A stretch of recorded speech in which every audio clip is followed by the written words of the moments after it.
మీకు భరోసా ఇస్తున్నా. మీ భద్రతకు నాది భరోసా. మీ వ్యక్తిగత భద్రత కానీ మీ కుటుంబ భద్రత కానీ నేను చూసుకుంటానని చెప్పి నేను మీకు తెలియజేస్తున్నా. కడాన 10వ విషయం, ప్రతి ఒక్క కుటుంబానికి కనీస ఆదాయం. నేను అనేక కార్యక్రమాలు ఇచ్చాను. ఒక కుటుంబానికి 4 వచ్చాయి, 5 వచ్చాయి, 6 వచ్చాయి, 3 వచ్చాయి. అదే సమయంలో ఆలోచించేది ప్రతి ఒక్క కుటుంబానికి సంవత్సరానికి 2 లక్షల రూపాయలు కనీస ఆదాయం తీసుకొచ్చే బాధ్యత నాదని మరొక్కసారి తెలియజేస్తున్నా. ఒకవేళ అలాంటి కుటుంబాలు ఇబ్బందుల్లో ఉంటే వాళ్ళని ఏ విధంగా ఆదుకోవాలని ఆదుకుంటా, అన్ని చేస్తా. నేను ఇప్పుడు మిమ్మల్ని కోరుతున్నా, మీ భవిష్యత్తు నా బాధ్యత. 10 పాయింట్ ఫార్ములా ఇచ్చాను. 10 సూత్రాల పథకం ఇది. ఈ 10 సూత్రాలు నేను చేస్తా, మిమ్మల్ని ఆదుకుంటా. అవినాష్ను గెలిపిస్తారా లేదా అని మిమ్మల్ని అడుగుతున్నా. ఇంకో పక్క ఎంపీ నారాయణరావు గారు 2 సార్లు పార్లమెంట్లో మన కోసం పోరాడాడు. రాజీ లేని పోరాటం చేసిన అలిసి ఒకసారి గుండెపోటుతో హాస్పిటల్లో కూడా చేరాడు పాపం. అలాంటి వ్యక్తి మన నారాయణరావు. అవతల వ్యక్తి చూడండి, ఒకసారి నరసరావుపేట, ఒకసారి గుంటూరు, ఒకసారి తెనాలి, ఇప్పుడు మచిలీపట్నం. రేపు ఈ వలస పక్షి ఎక్కడికి పోతాడో ఎవరికీ తెలియదు. ఇలాంటి వాళ్ళు మీకు అవసరమా? మీ కంటికి కనపడే వ్యక్తులు కావాలా లేదా? అందుకే అందరినీ కోరుతున్నా, మళ్ళా ఒకసారి మీరందరూ గట్టిగా చెప్పాలి. ఈ 10 సూత్రాలు అమలు చేసే బాధ్యత నాది. మీ భవిష్యత్తు నా బాధ్యత. కష్టాలుండే వాళ్ళందరూ చెప్తున్నా, ఒక ఫోన్ కూడా ఇస్తా, స్మార్ట్ ఫోన్ మా డాక్రా సంఘాలకు అందరికీ. దానికి ఒక యాప్ కూడా పెడతా. ఎవరైనా సరే ఏదైనా కష్టం వస్తే యాప్ నొక్కి, చంద్రన్న నాకు ఈ పని ఉందంటే, ఓకే చెల్లమ్మ నేను మీకు అండగా ఉంటా, పని చేసి మళ్ళీ మీకు చెప్తానని పని చేసి మళ్ళీ చెప్తా. ప్రభుత్వ పని కాని ఏ పనైనా సరే మీ ఆత్మగౌరవాన్ని చంపుకొని ఆఫీసుల చుట్టూ తిరిగే పని లేకుండా టెక్నాలజీ ద్వారా ఈ సమస్య కూడా పరిష్కారం చేస్తారని మరొక్కసారి తెలియజేస్తూ, ఎండ బాగా ఉంది, నాకు ఆవేశం ఉంది, మీరు కూడా అలసిపోతున్నారు. మిమ్మల్ని దీనికంటే ఎక్కువ పని చేయడం కరెక్ట్ కాదు. అందుకే అందరినీ కోరుతున్నా, మీకు రోషం ఉందా లేదా? కోపం ఉందా లేదా? తెలంగాణ ప్రభుత్వం చేయడం న్యాయమా అని మిమ్మల్ని అడుగుతున్నా. నరేంద్ర మోడీ మోసం చేశాడా లేదా? మన మీద దాడులు చేస్తున్నాడా లేదా? ఇప్పుడు కూడా దాడులు చేస్తున్నాడు. పోగాలం వచ్చినప్పుడు ఇట్నే చేస్తారు. ఇదే విధంగా గత ప్రభుత్వాలు చేస్తుంటే ఈ నరేంద్ర మోడీ ఎక్కడొచ్చేవాడని అడుగుతున్నా. నరేంద్ర మోడీ గారు గుర్తుపెట్టుకోండి, ఇవే ఎన్నికలు మీకు చివరి ఎన్నికలు. కబద్దార్, జాగ్రత్తగా ఉండండి.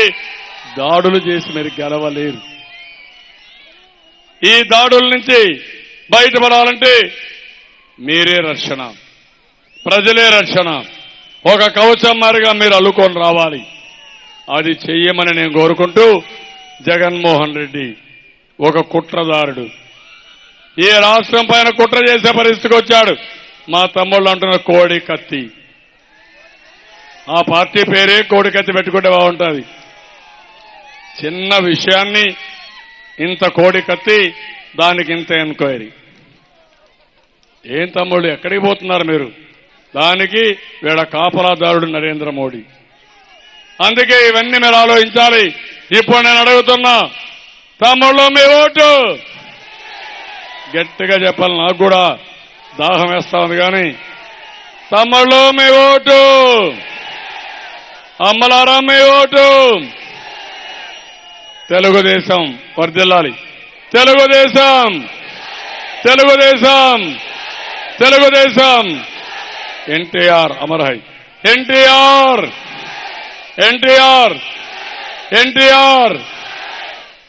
ఆత్మగౌరవాన్ని కాపాడుకుంటామని గట్టిగా చెప్పాలి. పిడికిళ్లు బిగించాలి. ఉక్కు సంకల్పంతో చేయాలి.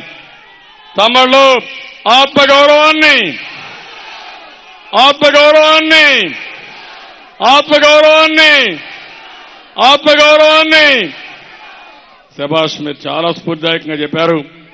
ఇక్కడికి వచ్చినప్పుడు కొన్ని మేనిఫెస్టో తయారు చేశారు మన వాళ్ళు. ఇవన్నీ నేను హామీ ఇస్తున్నా. ఇందులో మీరు ఒకసారి చూస్తే విజయవాడ గూడివాడ వయా మానికొండ రహదారి 4 వరుసల రహదారి చేయమన్నారు, శాంక్షన్ చేస్తాను. మచిలీపట్నం భీమవరం రైల్వే లైన్పై ఫ్లైఓవర్ నిర్మాణం చేయాలన్నారు, ఇది కూడా చేపిస్తాను. ఇప్పటికే 10,000 గృహాలు కట్టాం. మళ్లీ 40,000 ఎకరాల భూసేకరణ చేసి ఇంకొక 3,000 ఇండ్లు డబుల్ బెడ్రూమ్ కావాలన్నారు, ఇది కూడా చేస్తున్నాను. ఇప్పుడు కట్టిన 10,000 ఇండ్లు ఉచితం, మీరు ఒక్క పైసా కట్టక్కర్లేదు. ఆర్టీసీ బస్టాండ్ ని మోడల్ బస్టాండ్ గా రిక్రియేషన్ షాపింగ్ జోన్ గా చేయమన్నారు, చేస్తాను.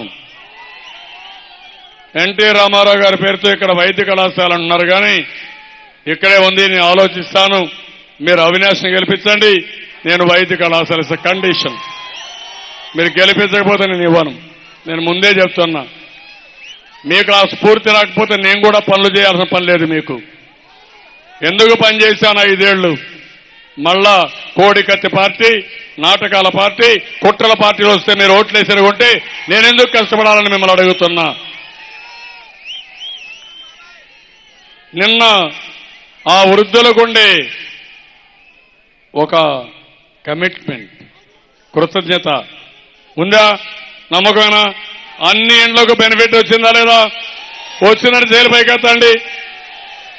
అందరూ ఓట్లు వేయాలి కదా, రాని వాళ్ళకు కూడా పనులు అయినాయి కదా, వాళ్ళు కూడా వేయాలి కదా. ఏపీసీ తమ్ముళ్ళు 2 ఇంజనీరింగ్ కాలేజీకి అనుగుణంగా ఐటీ స్టార్టప్ కంపెనీ అడిగారు, తప్పకుండా శాంక్షన్ చేస్తాం. ఔటర్ రింగ్ రోడ్ అడిగారు, ఇది కూడా శాంక్షన్ చేస్తానని చెప్పి నేను మీకు తెలియజేస్తున్నా. గుడివాడ రూరల్లో లాజిస్టిక్స్ హబ్ స్థాపించి ఉద్యోగ కల్పన చేయమని చేస్తాం. గుడ్లవల్లేరులో 1,500 ఇండ్లు G+2 కట్టమన్నారు. రైల్వే లైన్పై వంతెన కావాలన్నారు. గ్రామ చెరువులకు ఓవర్ హెడ్ ట్యాంకులు కావాలన్నారు. డోకెపర్రు పెజెండ్ల నూతన కాలనీకి రహదారులు మంచిది కావాలన్నారు, అవి కూడా శాంక్షన్ చేపిస్తానని చెప్పి మీకు తెలియజేస్తున్నా. నందివాడలో వాటర్ స్కీమ్ కావాలన్నారు. 2 R&B రహదారుల అభివృద్ధి కోసం తమిరిస, పోలుగొండ, రుద్రపాక, జనార్దనపురం, నందివాడ, కుదరవల్లి, ఎల్లపర్రుకి ఇమ్మన్నారు, ఇవి కూడా శాంక్షన్ చేస్తున్నాను. ఇక్కడ ఒక అక్వా హబ్కు తయారు చేసి అగ్రో ప్రాసెసింగ్ కింద చేయాలని చెప్పి కోరారు, ఇది కూడా తప్పకుండా చేపిస్తానని చెప్పి నేను మీకు తెలియజేస్తున్నా. ఇక్కడ మైనారిటీ సోదరులు ఉన్నారు. ఈరోజు మైనారిటీ సోదరులకు మీరు ఒకసారి ఆలోచిస్తే ఇమాములకు 5,000 నుంచి 10,000 చేశాను, మౌజములకు 3,000 నుంచి 5,000 చేశాను. దేశంలో ఎక్కడా లేదు. అదే సమయంలో ఇస్లామిక్ కల్చరల్ సెంటర్ కూడా అమరావతిలో కడుతున్నాం. 80 కోట్లతో హాజ్ హౌస్ కట్టాం. ఇక్కడ దర్గా కావాలన్నారు, దర్గా కూడా తప్పకుండా కట్టిస్తానని మీ అందరికీ హామీ ఇస్తూ ఈరోజు మరొక్కసారి ఇక్కడికి వచ్చిన మిమ్మల్ని అందరినీ అభినందిస్తూ మీ ఓపికను పరీక్షించా. తెలుగుదేశం ఆవిర్భావ దినోత్సవంలో మీరు చూపించిన స్ఫూర్తి శాశ్వతంగా గుర్తుపెట్టుకుంటా. మీరందరూ అవినాష్ని బలిపరచండి. ఈ నియోజకవర్గాన్ని కుప్పంతో సమానంగా చూసుకుని ఎన్టీ రామారావు గారికి ఘనమైన నివాళులర్పిద్దాం. చేస్తారా లేదా అని మిమ్మల్ని అడుగుతూ అందరికీ నమస్కారాలు. జై హింద్, జై తెలుగుదేశం.